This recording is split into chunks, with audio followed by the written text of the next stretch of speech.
What are you doing? No, seriously, stop deflecting, stop looking at the ceiling, look at your hands, look at your legs, look at the space you are occupying right now. Is this where you thought you would be at this age? Is it, or have you been sleepwalking? Have you been drifting through life like a leaf on a river, letting the current take you wherever it pleases? Because that is not living, that is existing. And existing is a slow, painful death. You are a biological masterpiece. You are the result of 4 billion years of evolution. Your ancestors survived ice ages, famines, plagues, and predators so that you could sit here and scroll through Instagram, so that you could complain about your boss, so that you could settle for a mediocre relationship and a body that is falling apart. You are insulting your own bloodline. You are spitting in the face of every ancestor who fought to keep the flame alive. I don't care about your trauma. I don't care about your mental health struggles. I don't say that to be cruel. I say that because you are using your pain as a crutch. You are wearing your wounds like a badge of honor. Look at me, I'm broken. Congratulations, we are all broken. The world is broken. The question isn't whether you are broken. The question is, what are you building with the broken pieces? You are alive right now. That is the only asset you need. But you are acting like you have 1,000 years to live. You are spending your time like a billionaire spends money on junk, frivolously, carelessly, without any respect for its value. Time is the only non-renewable resource. You cannot buy it back. You cannot earn it back. You cannot beg for it back. Every second that ticks by is a second you are never getting again. And you are spending it being average. Stop being a victim of your circumstances. The universe owes you absolutely nothing. The universe doesn't care if you are sad. The universe doesn't care if you are tired. The universe rewards friction. It rewards heat. It rewards movement. If you are standing still, you are decaying. So I ask you again, with all the fury I have, what the hell are you doing with the time I just gave you?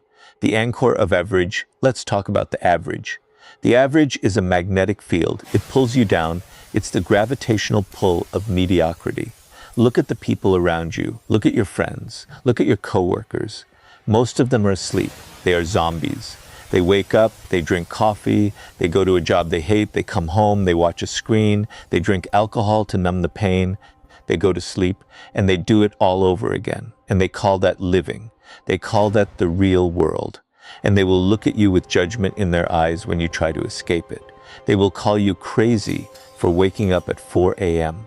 They will call you obsessed for eating clean. They will call you lucky when you succeed, completely ignoring the blood, sweat, and tears you poured into it. You are using the average as your yardstick. Well, at least I'm not an alcoholic. Well, at least I have a roof over my head. Well, at least I'm not as fat as that guy. Congratulations. You are slightly better than the worst person in the room. Does that make you proud? Does that light a fire in your soul? Or do you want to be the standard bearer? Do you want to be the person who sets the bar so high that others strain their necks trying to see it? Do you want to be the anomaly, the outlier, the one they write stories about? There is a version of you that exists in the future, a version that is a physical specimen, a version that is financially unshakable, a version that wakes up every morning with a clear, burning purpose. That version of you is looking back at this moment, right now. He is screaming at you through the void of time. He is screaming, "Don't give up. I am counting on you. Don't let me die." Are you going to let him down? Are you going to let the ghost of your future greatness be erased because you were too lazy to put down the damn fork or too tired to pick up the damn book? Every single day, you are casting a vote. Every single decision, to eat the junk food or the fuel, to hit the snooze button or hit the pavement, to watch a screen or to study a skill, to complain or to act. You are casting a vote for the person you want to become. If you vote right 51% of the time, you move forward. If you vote wrong 49% of the time, you are slowly committing suicide. There is no neutral. There is no Switzerland in the war for your soul. You are either growing or decaying. The choice is binary. It is brutally simple. And you are making it complicated because you are scared. The philosophy of better. Let's define this word. Better. What does better actually mean? It doesn't mean you have to be the next Elon Musk. It doesn't mean you have to be a Navy SEAL. It means you are better than you were yesterday. That is the only metric that matters. Stop comparing yourself to the guy who has a six-pack. Compare yourself to the guy you were 6 months ago. Are you healthier? Are you smarter? Are you more disciplined? If the answer is no, then you have failed the day. The goal isn't perfection. Perfection is a myth. The goal is progression. The goal is 1% improvement. You think 1% is small? Let's do the math. If you get 1% better every day for a year, just 1%, you will be 37 times better by the end of that year. 37 times. You don't need a miracle. You need consistency. You need discipline. You need to show up when you don't feel like it. You need to show up on the days when your soul is crushed, when your heart is broken, when your back is against the wall. Better means adding value. It means being more useful to the world. It means waking up in the morning and asking yourself, how can I win today? Not how can I win the lottery? Not how can I get lucky? But how can I win right now? Stop looking for the shortcut. The shortcut is a lie sold to the weak. The shortcut is the path of pain. The shortcut is embracing the suffering. The shortcut is doing the work that other people are too weak to do. If you are doing what everyone else is doing, you will have what everyone else has. Is that good enough for you? Is it? Because I don't think it is. I think there is a fire inside you that you are terrified to unleash. I think you are scared of your own potential. You are scared of what you could become because you know deep down that becoming it will require you to kill the old version of yourself. And you love your comfort zone more than you love your future. That is the greatest tragedy of the human condition. To die with the music still inside you. I refuse to let that happen to you. But I can't stop you from killing yourself slowly. Only you can do that, embracing the suck. You have to fall in love with the suck. You have to embrace the grind. People think the grind is a phase. They think, if I just work hard for 6 months, I'll make it and then I can relax. That is a fantasy. The grind is not a phase. The grind is the lifestyle. The grind is breathing. The grind is existence. The moment you stop grinding, the moment you sit back and relax, the world passes you by. Discipline is not about motivation. Motivation is a feeling. It comes and goes like the weather, like the wind. You cannot rely on the wind to sail your ship. You need an engine. Discipline is the engine. Discipline is the decision you make when you are tired, when you are sad, when you are broken. Discipline says, I don't care how I feel. I have work to do. You want to get better? Then you have to stop doing things that make you feel good now and start doing things that build you up later. We live in an instant gratification society. Click, order, receive, consume. It has made us soft. It has made us entitled. We expect the reward without the effort. We expect the medal without the battle. But the old laws of nature still apply. The law of the harvest is still in effect. You reap what you sow. You cannot plant corn and expect to harvest wheat. You want the iron to bend. It has to be heated. You want the diamond to shine. It has to withstand pressure. You want the steel to be strong. It has to go through the fire. The most successful people in history didn't have it easy. Abraham Lincoln lost 8 elections before becoming president. Thomas Edison failed 10,000 times to invent the light bulb. Stephen King was rejected 30 times for his first book. He threw it in the trash and his wife fished it out. They faced rejection. They faced failure. They faced ridicule. And they kept going. You think Michael Jordan didn't miss? He missed more shots than most players ever take. But he missed and he learned. He failed and he got better. You must learn to love the failure. The failure is the data. The failure is the path. The failure is proof that you are alive and trying. If you aren't failing, you aren't pushing hard enough. If you aren't struggling, you aren't growing. Get comfortable being uncomfortable. Because the day you feel comfortable is the day you stop growing. The day you stop growing is the day you start dying. The enemy within. Let's identify the real enemy. Is it the economy? No. Is it your boss? No. Is it your ex-wife or your competition or the government or your genetics? No. No. The real enemy is the voice inside your head. The real enemy is the limiting belief. The real enemy is the phrase, I can't. I want you to think about that voice. The voice that tells you to quit. The voice that tells you that you aren't good enough. The voice that tells you that you are too old or too young or too poor or too uneducated. That voice is a liar. That voice is the echo of every person who ever doubted you. It is the echo of your own fears, and it is the only thing standing between you and everything you want. From this moment forward, that word is banned. Can't is removed from your vocabulary. You don't say, I can't. You say, how can I? How can I get that job? How can I lose the weight? How can I build the business? How can I get better today? That one shift from can't to how is the single most powerful transformation you can make. Because when you ask how, you activate your brain. You turn on the problem-solving machinery.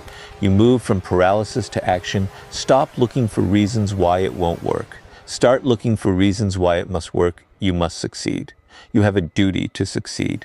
You have a responsibility to the people who believe in you. And more importantly, to the person you will become in 5 years. That person is counting on you right now. Do not betray them. Do not betray your future self for the cheap comfort of the present moment, the architecture of excellence. What is this, you ask? Is this just a 60-minute hype session? No, this is the rest of your life. Getting better isn't a weekend retreat. It isn't a New Year's resolution that you drop by the 1st of February. It is a habit. You brush your teeth every day, right? Why? Because you don't want them to rot. You don't want the pain of the cavities. Well, why don't you treat your mind and your body the same way? Why don't you treat your soul the same way? You need to stack the deck in your favor. The morning sets the tone for the entire day. If you wake up and grab your phone, scrolling through the toxic waste of social media, consuming the noise, watching the highlight reels of other people's lives, you are starting your day in a defensive posture. You are letting the world fill your head with its agenda. But if you wake up and take control, if you read, if you meditate, if you exercise, if you work on your goals before the sun comes up, you are starting the day in an offensive posture. You are the aggressor. You are the predator. You are the CEO of your life. You need a system. Motivation is the spark, but the system is the fire. Build the system. Build the routine. Design your environment so that the right choice is the easy choice. If you want to eat healthy, don't buy junk food. If you want to wake up early, put the alarm clock across the room. If you want to focus, delete the apps. And stick to the system. Stick to the routine. Stick to it even when it feels robotic. Stick to it even when it feels boring, because greatness is boring. The highlight reels you see on social media are the 1% of the 1%. The 99% is the boring, lonely, painful repetition. It is the same weights day after day. It is the same piano scales day after day. It is the same rejection letters day after day. Excuses sound like success to the person making them. They are just lies we tell ourselves to feel better about being average. Are you a liar? Are you okay with lying to yourself? Or are you ready to tell the truth? The truth is you are capable of infinitely more. The truth is you haven't even scratched the surface of your potential. The truth is you are scared to be great. And that fear is the only thing holding you back. The urgency of mortality. Talk. Do you hear that? That is the clock. That is the sound of your mortality. That is the sound of your life evaporating. How many days have you wasted? How many days have you slept in? How many opportunities have you talked yourself out of because you were scared of judgment? How many times have you let a bad morning turn into a bad week, into a bad month, into a bad year, into a bad decade? We are not promised tomorrow. We are not promised the next hour. We are not promised the next breath. Right now, as you sit here, there are people who went to sleep last night and never woke up. They had plans, they had dreams, they had hopes for the future, and it was ripped away from them in an instant. What if that is you tonight? If you went to bed tonight and didn't wake up tomorrow, would you be proud of your last day? Would you be proud of your last week? Or would you have died as a coward? The person you could become is fighting for his life right now. He is drowning in the apathy of your past. He is holding on by his fingertips, screaming for you to throw him a rope, thrum him a rope, build a bridge. Become the person you were meant to be. There is a shelf life on your dreams. There is a time limit. You don't have forever. You have today. You have this moment. Don't let your potential die inside of you. That is the ultimate sin. To go to your grave with the music still inside you, never played, never heard. I refuse to let that happen. I refuse to let you fail, but I can't do it for you. I can only scream at you until the words penetrate the armor of mediocrity you've built around yourself. I can only try to break through the walls and remind you of the beast that lives inside your chest. You are a predator. You are not prey. Stop acting like prey. Stop cowering in the corner of your own life. Stop waiting to be saved. No one is coming to save you. The cavalry is not on its way. There is no rescue mission. It is just you and the will to fight. It's just you. The ruthless standard. Dar your standard. You are hanging out with the wrong people. You are consuming the wrong media. You are letting the world tell you what is acceptable. If you hang around 5 fat people, you are going to be the 6th. If you hang around 5 broke people, you are going to be the 6th. If you hang around 5 negative people, you are going to be the 6th. Birds of a feather flock together.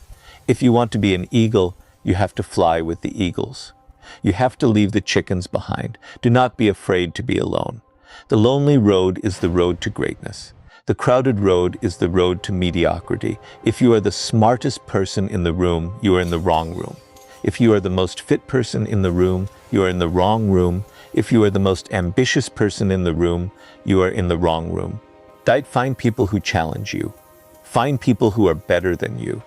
Find people who will look you in the eye and tell you that you are bullshitting yourself, because you are bullshitting yourself. You tell yourself you are trying. You aren't. You tell yourself you are doing your best. You aren't. Your best is a moving target, and you are aiming way too low. If you dialed in your diet completely with no cheat days, how long would it take you to reach your fitness goals? If you worked on your business 4 hours a day instead of 1 hour a day, how fast would you grow? If you read 30 minutes a day instead of scrolling, how much smarter would you be in a year? You know the answers. You know exactly what you need to do. The gap isn't in the knowledge. The gap is in the execution. Stop looking for the magic pill. Stop looking for the hack. The hack is hard work. The hack is obsession. The hack is doing what you said you were going to do, even when you don't want to do it. Here is the challenge. Right now, today, get off the floor, brush the dust off your shoulders, and take one step. Just one step in the direction of your fear. Action cures fear. Action builds confidence. Action is the only antidote to the poison of procrastination. I dare you. I dare you to be great. I dare you to get uncomfortable. I dare you to get better today than you were yesterday. And then I dare you to do it again tomorrow. And again, and again, and again, until you are unrecognizable. Until the person who looks back at you in the mirror is someone you are deeply, profoundly proud of. Until the doubt, the fear, the laziness is replaced by a ruthless, unstoppable, animalistic hunger. Don't wish for it. Work for it. You want to know the secret? There is no secret. The secret is just hard work. The secret is just grit. The secret is just relentless dedication to the highest version of yourself. Get better every fecking day. It's not a tagline. It's not a trend. It's not a t-shirt. It's a code. It's a covenant. It's a way of life. It means you refuse to be the same person you were yesterday. It means you are always evolving. It means you are a shark. You have to keep moving forward or you will suffocate and die. It means you are striving for the highest version of yourself, and that version is unstoppable. That version is inevitable. That version is you. Now, get the hell out of here. You have work to do. You have a destiny to build. You have a legacy to forge.